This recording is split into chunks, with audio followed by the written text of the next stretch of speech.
મારામારી તથા પ્રોહિબિશનના ગુનાઓમાં સંડોવાયેલા 3 ઈસમોની પાસાધારા હેઠળ અટકાયત કરી અલગ અલગ મધ્યસ્થ જેલમાં મોકલી આપતી વડોદરા શહેર પોલીસ. વડોદરા શહેરમાંથી શરીર સંબંધી, મિલકત સંબંધી, સાયબર ઓફેન્ડર, નાણાં ધીરાધાર, ટ્રાફિક ઇમોરલ, આર્મ્સ એક્ટ, જાતીય સત્તામણી તેમજ પ્રોહિબિશન તથા જુગારની પ્રવૃત્તિ આચરતા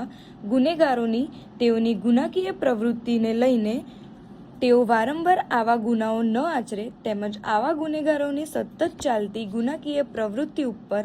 અંકુશ મેળવવા માટે શહેર વિસ્તારમાં પોલીસ સ્ટેશનો ખાતે નોંધાતા ગુનાઓનું સતત મોનિટરિંગ કરી આવા ગુનાઓમાં સંડોવાયેલા ગુનેગારોની પ્રવૃત્તિ ઉપર અંકુશ લાવવા માટે તેમજ શહેરમાં શાંતિ અને ભાઈચારો જળવાઈ રહે તે હેતુથી વડોદરા શહેરમાં ધાર્મિક પ્રસંગો દરમિયાન પણ કોઈ અનિચ્છનીય બનાવ ન બને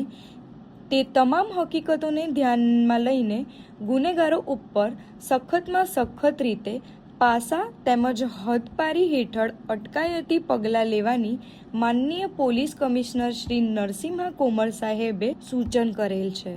મહામારી તથા પ્રોહિબિશનના ગુનાઓમાં સંડોવાયેલા 3 ઈસમોની પાસા ધારા હેઠળ અટકાયત કરી અલગ અલગ મધ્યસ્થ જેલમાં મોકલી આપવામાં આવ્યા છે.